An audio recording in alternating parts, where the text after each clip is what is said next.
healthy, normal people understand that it is all right to be unique individuals, often quite unlike those around them, and that many, if not most, of the differences, problems, and misunderstandings they may have experienced with others can be explained in terms of the perfectly normal but different choices in the way people take in and process information.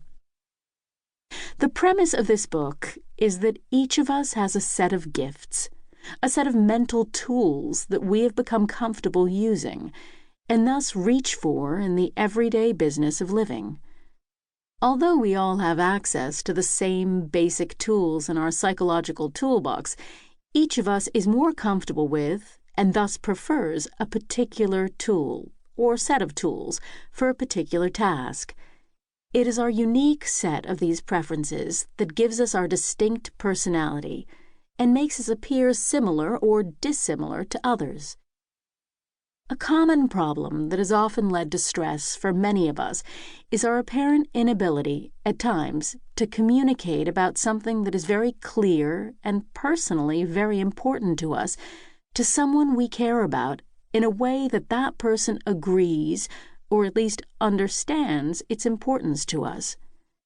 We may feel hurt and rejected by the lack of recognition of our concern, or we may feel baffled by the failure of that person to appreciate the logic of our position.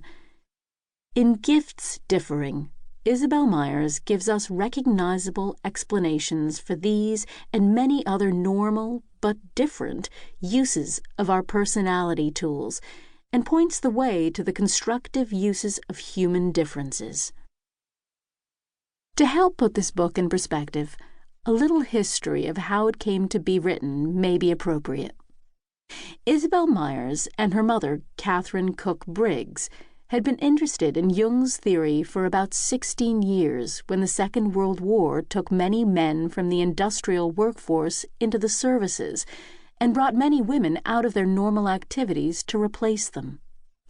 Since, for the majority of these women, the heavy industrial workplace was strange new territory, my mother and grandmother thought that a knowledge of one's personality preferences in terms of Jungian type theory might be a valuable aid to identifying the kind of job for the war effort in which someone without previous relevant experience could be most comfortable and effective.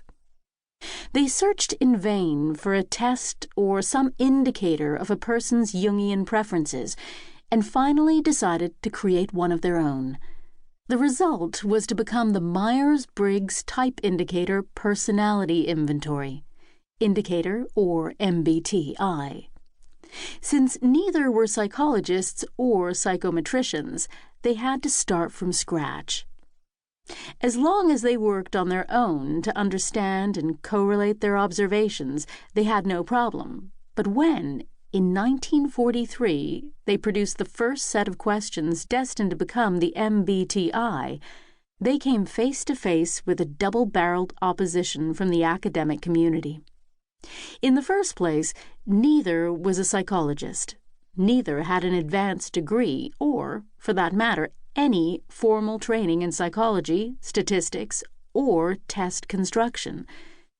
Second, the academic community, and even the Jungian scholars and analysts at that time, had little use for Jung's theory of psychological type, and therefore even less use for a self-report questionnaire purporting to identify Jungian type created by two unknown women who were obviously totally unqualified.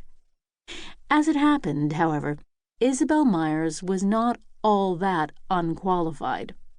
True, she had no formal academic training in the required disciplines, but she had a first-class mind and had, for more than a year, apprenticed herself to someone who was a qualified expert in the techniques and tools she needed.